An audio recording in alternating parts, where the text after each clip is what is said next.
The radio had been lying for 6 hours. Tropical disturbance. Minimal impact expected.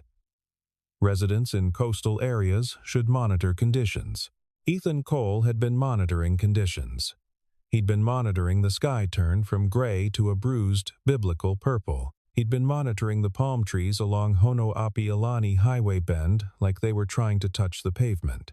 And he'd been monitoring the water the way it climbed the rocks at Ka'anapali, surging higher with each wave. As if the ocean had decided, finally, to stop being polite. He turned the truck around at mile marker 9. The road south was already flooded, a sheet of brown water running fast across the asphalt, carrying with it the debris of someone's front yard. A lawn chair, half a coconut palm, something that might have been a welcome mat. Ethan reversed, the engine grinding in protest, and pointed the truck back toward Lahaina, toward higher ground, toward the resort strip, where the only open business with a landline and a generator might be his best chance at calling home. His son, Danny, was 8 years old and alone in the house on the hill above Kihei. Not completely alone. Mrs. Ferreira from next door had promised to check in. But Mrs. Ferreira was 73 and walked with a cane, and the thought of that woman navigating a flooded driveway in the dark made Ethan's chest go tight in a way that had nothing to do with the wind. He pressed the accelerator. The wipers were useless. Rain fell in curtains, in walls, in a roaring continuous sheet that seemed to come from every direction at once. The headlights carved out a tunnel of white water and swirling leaves, and Ethan drove through it by memory as much as sight. He'd worked these roads for 4 years. Knew every curve, every pothole, every overhanging banyan tree that would drop branches in weather like this. The Grand Palms Resort materialized out of the storm like a lit ocean liner, its lobby windows blazing golden against the dark. Generators. Of course, a place like that would have generators. Would have satellite phones, too. Ethan pulled into the curved drive, parked crookedly behind a black rental car, and ran for the entrance with his jacket pulled over his head. He hit the automatic doors just as a woman in a charcoal blazer was turning away from the front desk with the expression of someone who had just been told the building was on fire. Victoria Hale had flown into Maui that morning for a reason that now felt almost comically irrelevant. 48 hours to close a deal worth $230 million. That was the math. The Nakashima Group had been circling her company, a mid-sized AI infrastructure firm called Viridian Systems, for 4 months, and her senior VP had finally gotten a face-to-face in Wailea, which meant Victoria needed to be in Wailea, which meant she'd rearranged her entire schedule, canceled a speaking engagement in Boston, and had her assistant reschedule 11 meetings in a cascade of calendar notifications that probably gave her executive team collective heartburn. She had flown first class. She had taken a car to the best resort on the island. She had checked in, unpacked her laptop, and spent 2 hours on call before the power flickered, surged, died, and then came back as something dimmer and less certain, the hum of backup generators, the brownout feeling of a building running on borrowed electricity. The concierge had informed her, very politely and with genuine distress, that the main road south was closed. The deal meeting was south. She had asked about alternatives. He'd explained them carefully. She had asked about helicopters. He'd told her that no helicopter was flying in this. She had asked about her room, whether she could at least stay in her room while she figured out her options. And here the concierge had gone very quiet and very sorry. A pipe had burst in the east wing. Her room was currently under 2 inches of water. They had 1 remaining room. 1. A junior suite on the 2nd floor that had been held for a VIP who had canceled. It had 1 king bed. The resort was operating under emergency protocols. Would she? Absolutely not, Victoria said, which was when the lobby doors flew open and a man came in from the storm. He was soaked through. Work shirt, dark jeans, boots that had clearly walked through standing water. He was maybe 35, with the kind of build that came from actual physical labor rather than a gym membership. and he was pushing wet hair out of his eyes with one hand while he scanned the lobby with the focused, unhurried look of someone who dealt with worse than this. "Do you have a satellite phone?" he asked the concierge. "Or a landline that still works? I need to reach my son." The concierge, who was already having a terrible night, looked between them both. "The landline in the business center is operational. And sir, ma'am, I do need to discuss the room situation." Victoria stared at the man from the storm. He stared back at her. Not rudely. Not in the way men sometimes stared at her in hotel lobbies that calculating appraisal she'd learned to deflect like water off glass. Just directly, with something that might have been curiosity. "One room," the concierge said, with the tone of a man who had exhausted all alternatives. "One king bed. The couch in the sitting area converts. The storm is expected to intensify through the night. Both roads are now closed." A long silence. Outside, the wind hit the building in a gust that made the lobby windows flex. "Fine," Ethan said. He looked at Victoria. "I'll take the couch." Room 214 was nicer than Ethan had expected and smaller than Victoria had wanted. She established her territory immediately and efficiently, laptop on the desk, charging cable routed, overnight bag unpacked in the bathroom with a precision that suggested either military training or a very bad experience with hotel housekeeping. Ethan stood in the doorway for a moment, taking inventory of the situation, then set his jacket on the back of a chair and went to use the phone in the business center. The call to Mrs. Ferreira's landline took 4 attempts to connect. Danny answered instead. "Dad." The relief in his voice was immediate and physical. Ethan felt it through the receiver like a hand grabbing his arm. "The power's out." "I know, buddy." "Are you okay? Mrs. Ferreira is here." She brought flashlights and crackers. A pause. "The good kind. Not the plain ones. Smart woman. Are you coming home? The roads are closed." He kept his voice level, the voice he used for broken bones and lost dogs and hard truths that needed to land gently. "I'm at a hotel, safe. I'll be back as soon as they open the roads." "Okay." Danny processed this with the stoic practicality of a kid who'd spent enough nights without a second parent in the house to know how to be okay. "Dad? Yeah? Is the hotel nice?" Ethan thought about Victoria Hale standing in the bathroom doorway with the expression of someone tolerating an inconvenience of cosmic magnitude. "It's fine," he said. "Go eat your crackers." When he came back to the room, she was on a call, or trying to be. The signal kept cutting, he could tell by the way she moved around the room, holding the phone toward different corners of the ceiling, her voice dropping to a controlled murmur that was nonetheless pitched to carry. "The meeting cannot be rescheduled, Marcus.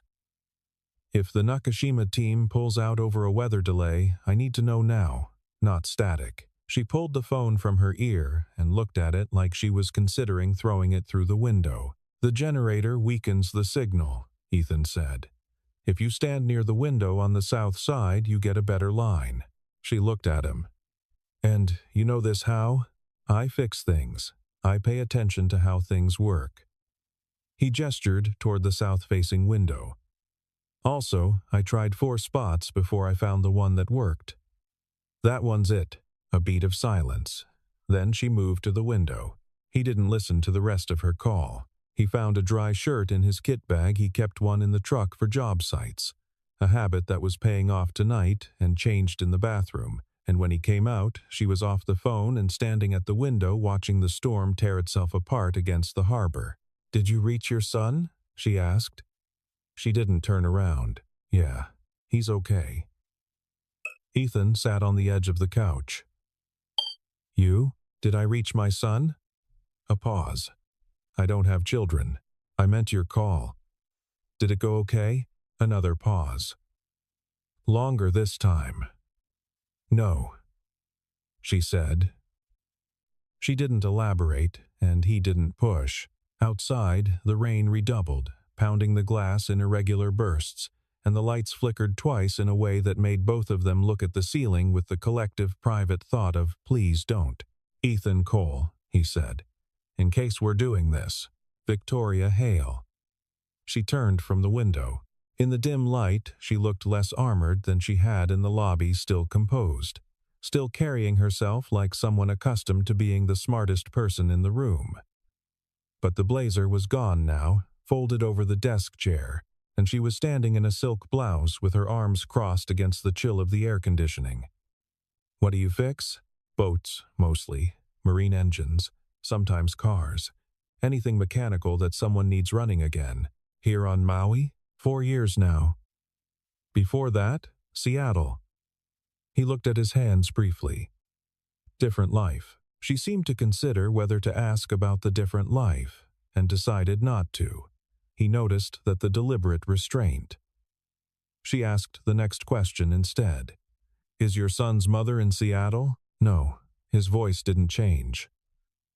"She died 2 years ago. Ovarian cancer. 18 months from diagnosis." The air in the room shifted. Victoria uncrossed her arms. "I'm sorry," she said, and the words came out sounding like she meant them, not the social automaticity of condolence, but something that cost her a small amount to say. "Thank you." He meant that too. They looked at each other across the room for a moment, the space between them containing all the things that had just been quietly acknowledged. "The couch converts," Ethan said. "I'll figure it out."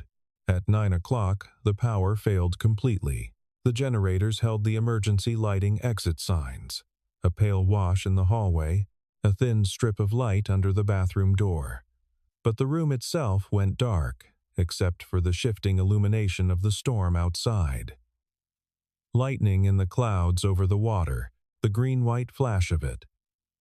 Sustained and distant and beautiful in a way that bad weather sometimes was when you were safe from it. Victoria found candles in the bedside table. Emergency kit. She lit them without comment, and the room took on an entirely different character, warm and shadowed, the kind of light that made walls feel closer. "Tell me about your company," Ethan said from the couch. She looked at him. "Why? You were on the phone for most of the past hour. You look like the deal falling through would be worse than the storm." He set down the water bottle he'd been turning in his hands. "And there's nothing else to do." A very small thing happened at the corners of her mouth, not quite a smile, but the structural precursor to one. Viridian Systems. AI infrastructure. We build the architecture that other companies use to run large language model applications at scale. And the deal? An acquisition offer. $230 million. She said the number the way someone says a figure they've held in their head for so long it's become abstract. Not boasting, just reciting. 4 years of work to get to this table. That's a lot of years. Is it worth it? The deal, I mean. Not the money, I mean, do you actually want it? She blinked. Not the question she'd been anticipating. It's an extraordinary offer. That's not what I asked. She was quiet for a moment. Outside, lightning again, closer this time, a bright crack that made the candles gutter. "My board wants the exit," she said finally. "My investors want the return. The logical outcome of building a company is either taking it public or selling it at the right moment. And this is the right moment. There is no but." You paused before you answered. "There's a but." Victoria looked at the man sitting on her couch in the dark with candles between them and a tropical storm battering the windows, and felt, with distinct unease, that he was listening to her more carefully than most people in her actual life did. "The team," she said, 41 people. When you sell to a group like Nakashima, there are always restructurings. It's just business. But," she stopped, "but they're your people. They're employees." "That's not what you were going to say." Another silence. The rain had found a new register lower, heavier, a sound like distant artillery. "I built the company with 6 people in a garage in Palo Alto," she said. "I know all of their names. I know their kids' names. I know who's going through a divorce and who just bought their first house and who drives 40 minutes each way because they can't afford anything closer." She stopped herself. "This is not relevant to the business decision." "No," Ethan agreed. "But it might be relevant to the other decision." She looked at him sharply. There is no other decision. The offer is real. The timeline is real. I'm not here to have a character moment.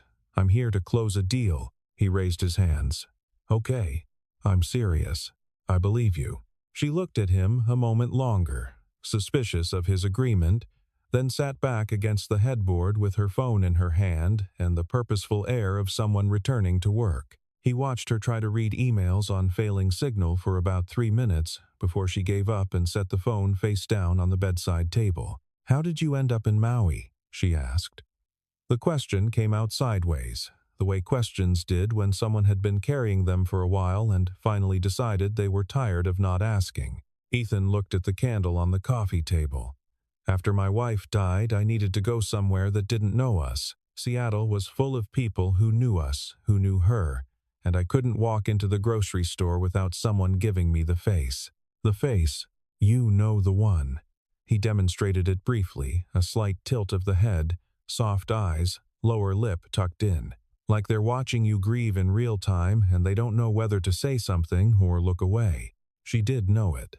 She'd seen it directed at other people and had, she suspected, produced it herself on occasion without meaning to. And your son adapted? Danny is remarkably adaptable. A warmth came into his voice that hadn't been there before, quiet and absolute. He surfs now. He has 4 best friends, a teacher he talks about constantly, and an entirely unreasonable attachment to a gecko he found in the backyard. The gecko has a name? Dennis. A sound escaped her brief, involuntary, something between a laugh and an exhale. She pressed her fingers to her mouth afterward as if to retrieve it. What? Ethan said. Nothing. But she was almost smiling now. Actually, almost smiling. And the room felt marginally warmer. The storm peaked somewhere around 11. They knew it not because the noise decreased. If anything, it got louder, but because there was something in the quality of it that changed. A kind of committed fury that felt like maximum velocity. The building groaned once, a deep structural sound that made them both go still and then held. They'd been talking for 2 hours. Not the careful, functional exchange of strangers forced into proximity, something else. The kind of conversation that happened in the dark, in the middle of things, when the usual parameters of who you were supposed to be had been temporarily suspended by weather and candlelight and the absence of anywhere else to go. You had a different life, Victoria said. She was cross-legged on the bed now, shoes off, which was the most visually relaxed Ethan had seen her all evening. Before Maui. What was it? Engineering firm. Naval architecture. I designed commercial vessel components, software, systems integration. He paused. I was good at it, made decent money, wore an actual suit, and you left it for boat repair. I left it because my son needed a father who came home before 9 at night and could take him to school in the mornings. He said it without apology or performance, just as fact. The math was simple. Victoria was quiet for a moment. That's not how most people do the math. What do you mean? Most people would optimize for the income. Find a way to make the big career work alongside parenting. Get a nanny. Get better at scheduling. I tried that, he said, for about 8 months after Sarah died. The nanny was wonderful. Danny was fine. And I was completely absent from my own life. He looked at the rain on the glass. One morning, Danny came into the kitchen while I was on an early call, and I looked at him and thought, he's going to remember this. He's going to remember mornings where I was on the phone instead of making breakfast. And I decided that was not what I wanted him to remember. So you gave it all up. I gave up the version of success that wasn't working. I still work, I work hard. But I come home. I make breakfast. A slight smile. I know Dennis the Gecko by name. Victoria studied him with the look she wore in board meetings when someone had introduced a variable she hadn't accounted for. That's very easy to romanticize. Sure, people glorify simple living when they're not actually constrained by it. When you have no choice about money, enough stops feeling like a philosophy and starts feeling like a ceiling. He looked at her evenly. You think I don't know that? I think you had savings. Options. A choice. Most people don't. You're right, he said. I had options most people don't. That's a real thing. He tilted his head. Does that invalidate the conclusion I reached with those options? She opened her mouth and closed it again. I'm not selling a lifestyle, Ethan said. I'm just telling you what happened. You can do whatever you want with it. He leaned back on the couch cushions. What about you? What's your version of enough? I haven't figured that out yet. That's honest. I'm always honest. She said it with a kind of practiced certainty, and he thought, not always, not tonight, completely. But moving in that direction. What do you actually want? He asked. Not the company, not the deal. You, personally. A long silence. The storm thrummed against the glass. I want to stop waking up at 4 a.m, she said quietly, and lying there running through the ways things could go wrong. That's anxiety, not ambition. They feel the same from the inside. He let that sit. Outside, the wind found a new pitch, a higher note, almost musical, running along the edge of the roofline. Somewhere in the building, something fell with a distant crash. Do you like it? He asked. The work itself, I mean. Not the outcome, not the deal, the actual work of building the thing. She thought about it. Actually thought. Which he noticed she didn't answer reflexively. Yes, she said finally. I love it. The problem-solving part, the architecture of complex systems. A pause. The early days, when the team was 6 people and everything was uncertain and we just had to figure it out. What changed? Scale. Stakes. 41 people depending on me not to get it wrong. A shadow crossed her face. The bigger it gets, the less it feels like building, and the more it feels like managing the risk of destruction. That sounds exhausting. It is, she said so simply, so directly, that she seemed almost surprised by her own answer. She thought he was asleep. That was the only explanation for what happened next. It was past midnight. The storm had pulled back to a steady, heavy rain, still serious, still there, but no longer the shrieking thing it had been at its height. The candles had burned low. Victoria had been lying in the dark for 40 minutes, not sleeping, which was her normal relationship with nights that required sleep. She could hear Ethan's breathing from the couch, slow, regular. The breathing of someone who genuinely had no trouble falling asleep, which she found both impressive and unreasonably irritating. She spoke into the ceiling, not to him. To the room. To the dark. Which has always been the safest confessional. I haven't told anyone this, she said, very quietly. But I'm going to take the deal. And I think I might be doing it because I don't know what comes next, and I'm terrified of finding out. It's easier to close something than to keep being responsible for it. She let the rain fill the silence. 4 years ago, I would have said that success looks like this. Like exactly what I have. The company, the reputation, the number with all those zeros. Her voice was barely above a murmur. And I have it, and I lie awake at 4 a.m. And I can't remember the last time I laughed like I wasn't calculating the effect. A pause. My mother called last week. I let it go to voicemail. She pressed the back of her hand to her mouth for a moment. I've been letting it go to voicemail for 3 weeks, because I know she's going to ask how I'm doing, and I'm going to say fine, and she's going to believe me, and I don't want to hear myself say it again. The rain ran down the glass. I built something real. I built something that matters, that works, that 41 people built their lives around, and I am going to sell it to a group of men in a conference room who will restructure it into something unrecognizable within 2 years. And I already know this. Her voice was very steady and very quiet.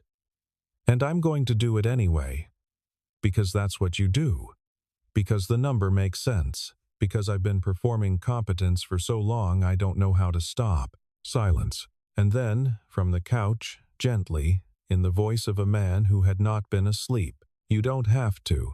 She went absolutely still. "Perform," he said. "Not right now. Not in here." She stared at the ceiling for a long moment. Her chest was doing something complicated. "You were awake," she said. "I was awake. You should have said something. You were saying something." A beat. I didn't want to interrupt. She was silent for what might have been 30 seconds. Outside, rain. Inside, candlelight at its lowest, two people in the dark, and the specific weight of words that had been said and could not now be unsaid. "That was private," she said finally. "Yes," he agreed. "I won't repeat it." More silence. "The number," she said. 230 million. "Do you understand what that is?"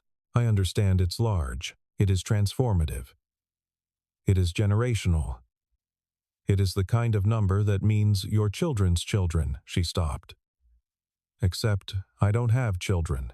"No," he said. "You mentioned. The number means I never have to do anything I don't want to do again. Is that true?" Another long pause. "No," she said quietly. "Probably not. People who make that number usually make another company and do it all over again, because the doing is the only part that feels real." "Then what are you buying?" She didn't answer. "What are you actually trying to get?" Ethan said. "That you don't have right now?"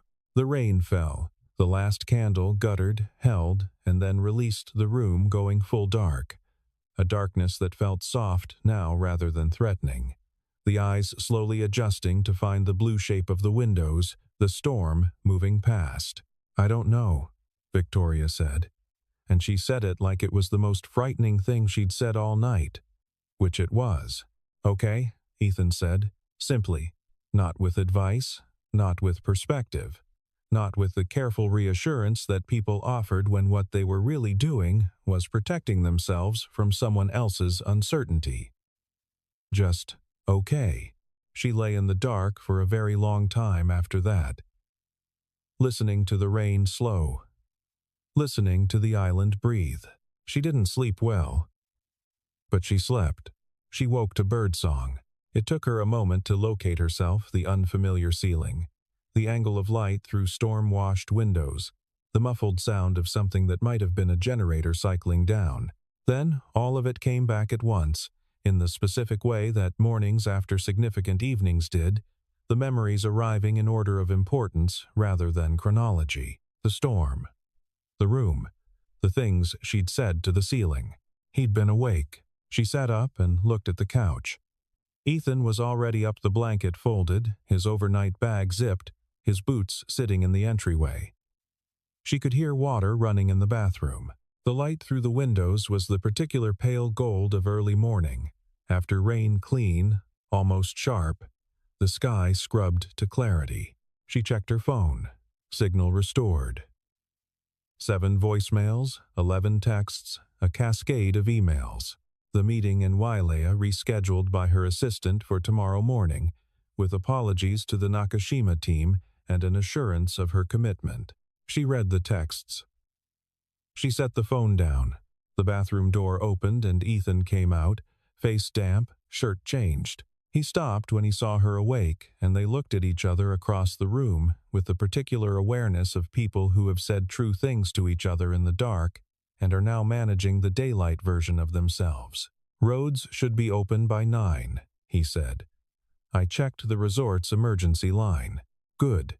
She was sitting on the edge of the bed, and she realized she looked, for the first time in years, like someone who'd actually slept in a bed, rather than a human being who had been efficiently powered down and restarted.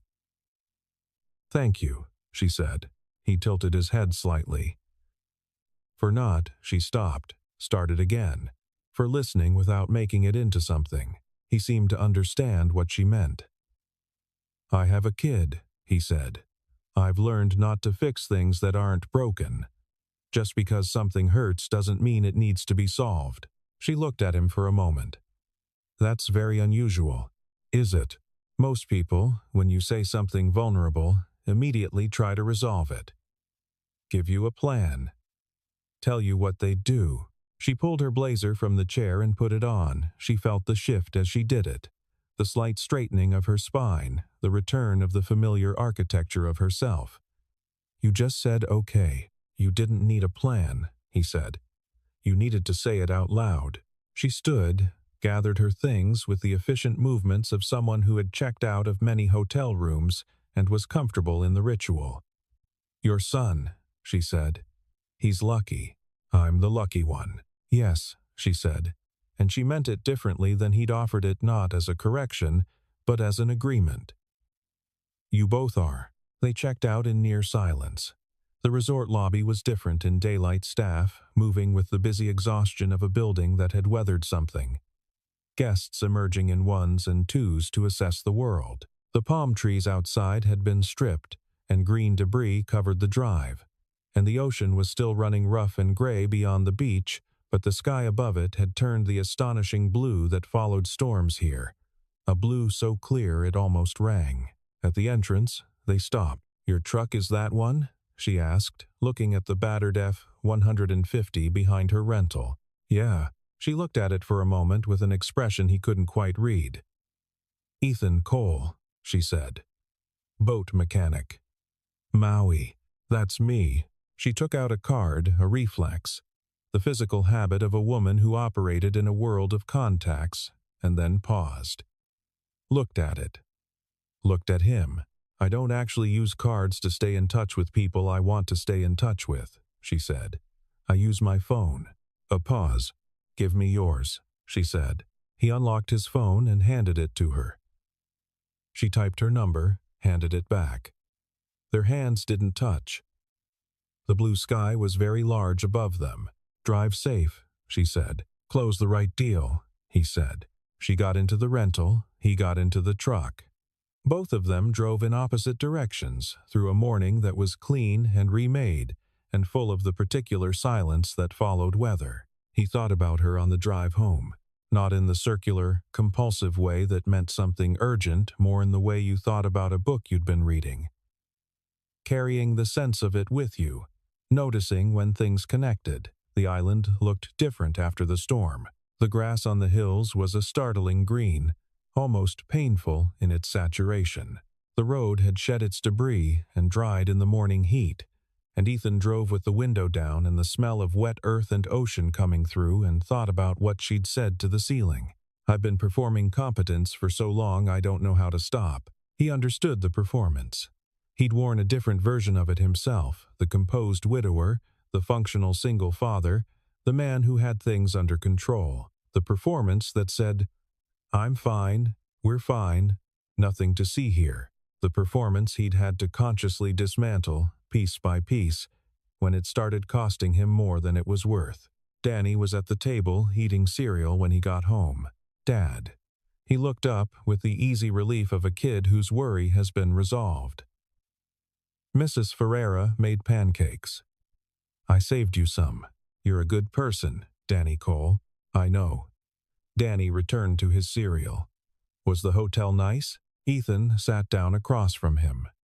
The kitchen window framed the slope of the hill and, beyond it, the distant gleam of the Pacific, still choppy and gray-green, recovering. "It was fine," he said. "I met someone." Danny looked up. His expression was carefully neutral, in the way 8-year-olds were neutral when they were paying maximum attention. "Who?" "A woman who was stuck in the storm, too. We had to share a room." "Was she nice?" Ethan thought about this. "She's complicated," he said. "But yes, I think she was." Danny went back to his cereal with the focused nonchalance of someone filing information away. "Okay," he said. That afternoon, Ethan's phone buzzed. Roads north of Lahaina still partially blocked. "Are you home safe?" VH. He stared at the message for a moment before replying. "Home. Danny is fine." The response came 20 minutes later, while he was replacing a fuel injector on a customer's Boston Whaler in the yard behind his house. "In a car to Wailea. Meeting rescheduled. I've been looking at numbers for 4 hours and I keep thinking about something you said." He set down the wrench. "Which part? What are you actually buying?" He didn't reply right away. He finished the injector, wiped his hands, sat on the tailgate in the afternoon sun, and thought about what to say to a woman who was in a car to close a $200 million deal and was texting him about an existential question he'd asked her in the dark. "I don't think I asked it to be answered," he typed. "More to be kept company." A longer pause this time. "That might be the most useful thing anyone said to me in 2 years. Don't tell you're bored," he wrote. She sent back something that, he realized slowly, was a laughing emoji. The first emoji he'd gotten from Victoria Hale, which felt, in its small way, significant. The meeting in Wailea went well. That was the professional truth of it. The Nakashima Group's representative was a careful, intelligent man named Douglas Mercer, who had spent 15 years acquiring technology companies, and who recognized immediately that Victoria Hale knew exactly what she had and exactly what it was worth. They spent 4 hours on specifics. She made 3 modifications to the offer structure. He accepted 2 and countered the third. They ended at a number that was, in fact, better than the original $241 million, with an earnout provision tied to a 2-year performance period that protected her team's positions. Sitting in the car back to the resort, Victoria looked at the signed terms sheet and felt nothing she had expected to feel. Not triumph, not relief. A kind of blankness that she recognized, with some alarm, as the sensation she'd been expecting to have replaced by triumph. She thought about Ethan, asking, "What are you actually trying to get that you don't have right now?" She hadn't answered then. She was finding it harder to avoid the answer now. Her phone rang.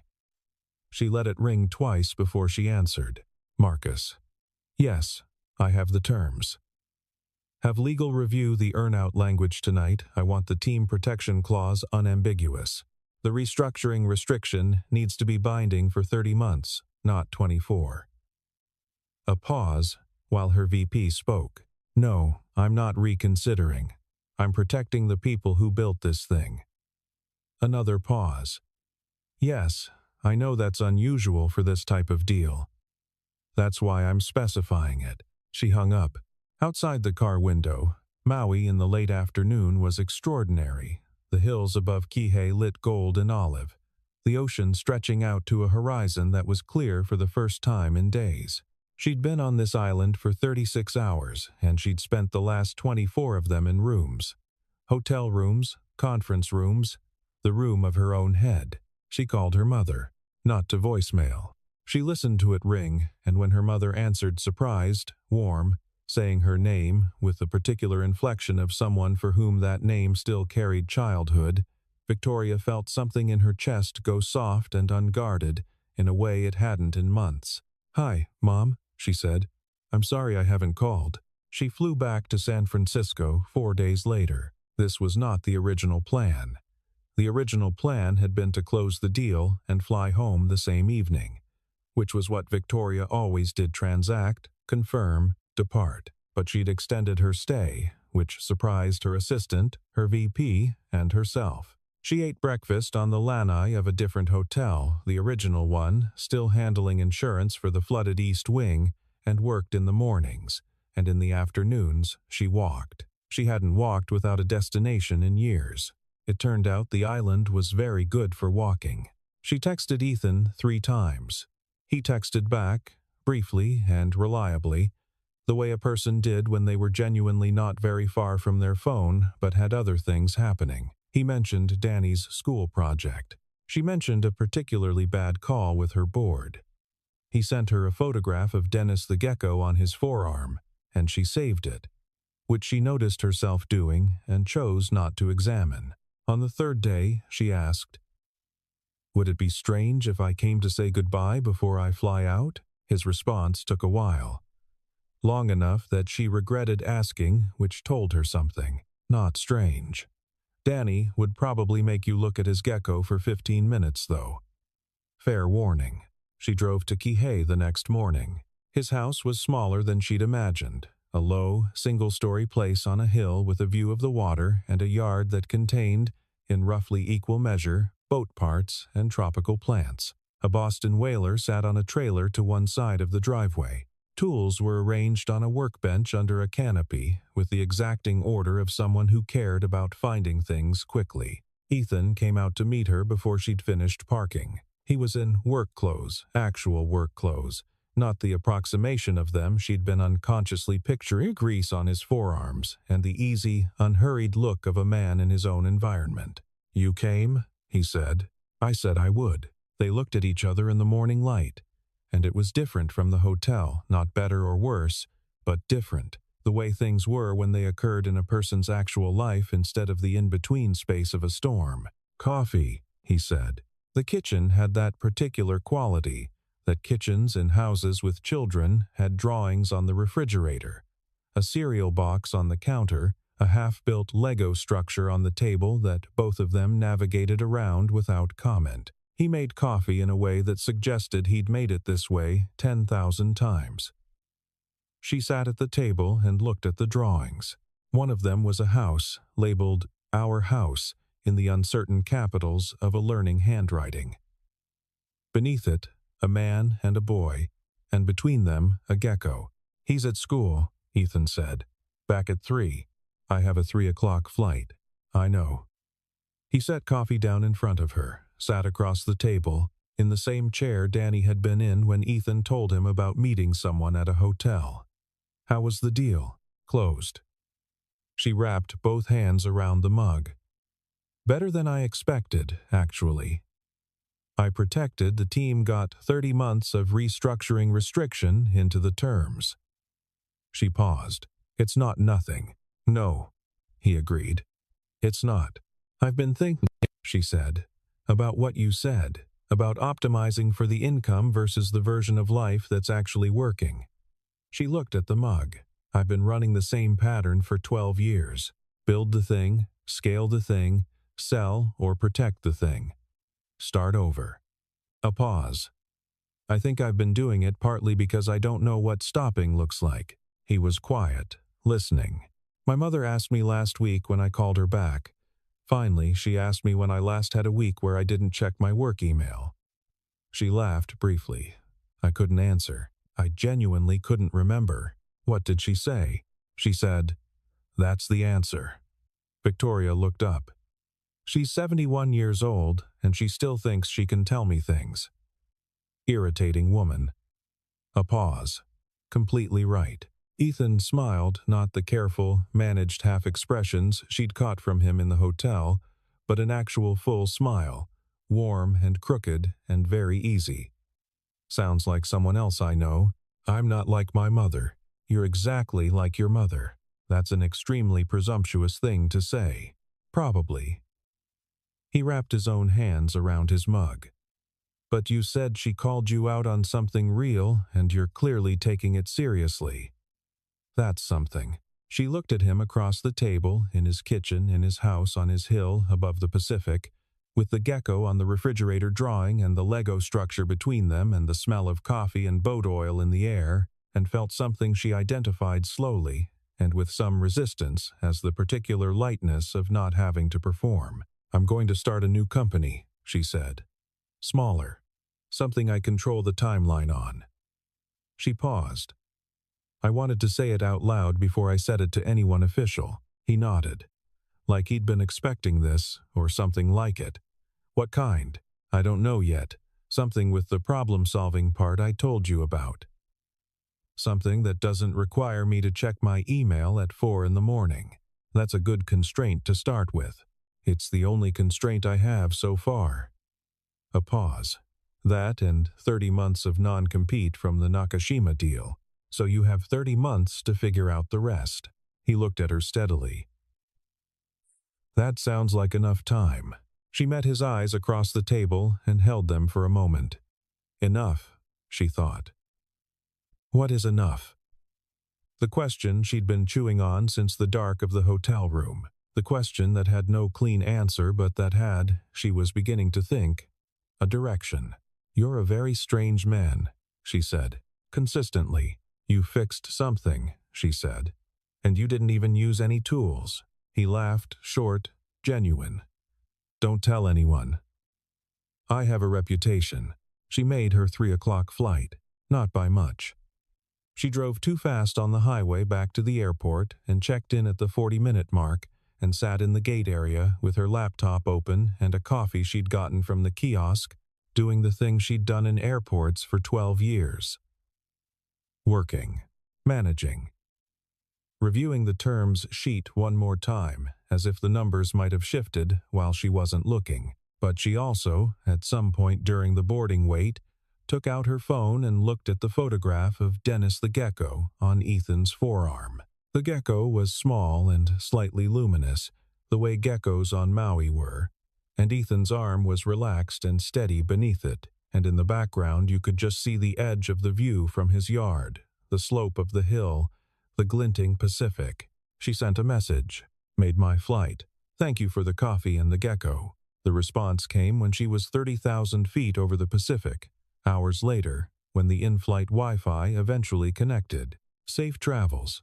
Come back sometime. Maui is better when there's not a storm. She stared at this for a while. Then she typed, I think I was better because of the storm. She closed the laptop. She put her headphones in. Outside the window, the ocean was invisible, below a ceiling of cloud, vast and dark and complete. 6 weeks later, on a Tuesday in October, a woman showed up at the boatyard on the hill above Kihei. She was driving a car that was slightly too nice for Kihei, and she was wearing jeans and a plain white shirt in a way that suggested neither was her usual uniform, and she had a paper bag from the bakery on Lipoa Street that smelled, from 20 feet away, like cinnamon. Ethan looked up from the outboard motor he'd been reassembling. You could have called, he said. I did call, Victoria said. You didn't answer. I was under a motor. I know. I drove by and saw you under the motor. She lifted the bag slightly. Pastries seemed relevant. He set down the wrench, wiped his hands, looked at her standing in his driveway in the October morning light, which was different from June morning light, lower, more golden, the trade winds that came through in fall, giving the air a particular clarity that even long-time Maui residents commented on. What are you doing here? He asked, not unkindly. I don't know yet. She set the bag on the workbench with the unhurried air of someone who had made a decision and was comfortable with its uncertainty. I have 30 months and no constraints except the ones I choose. I'm starting with 3 weeks here and seeing what I figure out. A pause. I rented a house in Kihei. A real house, not a resort. A real house, he repeated, with a kitchen and a yard, and a neighbor who I understand keeps a very talkative parrot. She looked at him steadily. I'm told it's a good place to think. He studied her for a moment. She looked different. Not dramatically different, not the cinematic transformation kind of different, but specifically different. Less armored, maybe, or armored differently, with the kind of armor people wore when they'd chosen it rather than grown it. There were small things. She wasn't checking her phone. She was standing with her weight balanced like someone not perpetually prepared to move. Danny gets out of school at 3, he said. I know. He's going to want to show you Dennis. I'm aware of Dennis's role in the social dynamics. A faint, actual smile. I looked him up. Mourning geckos can live up to 10 years in captivity. Ethan stared at her. You researched the gecko. I research everything. She looked faintly embarrassed, which was the most human he had ever seen her. Old habit. He picked up his wrench. Open the bag, he said. I need another 20 minutes on this motor, and then you can tell me about the company you're going to build. She opened the bag, sat on the tailgate of the truck, which was slightly absurd given the jeans and the white shirt, but she sat on it anyway. She handed him a pastry wrapped in paper, and he took it without stopping work, one hand busy and one receiving, and she sat in the yard of his house with the motor and the tools and the water below the hill and the particular quiet of an island that had decided to be beautiful that morning, eating a cinnamon roll and saying nothing for several minutes. It was, she would think, later, not immediately, but later, when she was more comfortable with the vocabulary of things that mattered, one of the best mornings she could remember, not because anything happened, Not because anything was solved or decided or transacted. Just coffee, eventually. Just Danny arriving at 3 and immediately cornering her about the dietary preferences of geckos. Just Ethan laughing at something she said in the kitchen while they were figuring out what to make for dinner with the random contents of his refrigerator. Just the lights over the Pacific going from gold to orange to the deep, luminous purple of a Hawaiian evening. And the three of them on the porch watching it happen, and Dennis the gecko on the railing between them, unimpressed by all of it. Just enough. Victoria Hale, who had built a company worth $241 million from 6 people and a garage, sat on a porch above the Pacific on a Tuesday evening and ate rice and beans that were better than they had any right to be, and let a gecko walk on her hand, and didn't check her email. She would check it tomorrow, probably, but not tonight. Tonight, the sky was doing its slow extravagance, the stars coming in one by one over Haleakala, the ocean making its old unchanging sound below the hill, and the shape of what came next was still uncertain, and still unwritten, and still entirely, terrifyingly, genuinely hers to choose. That felt, improbably, like exactly enough.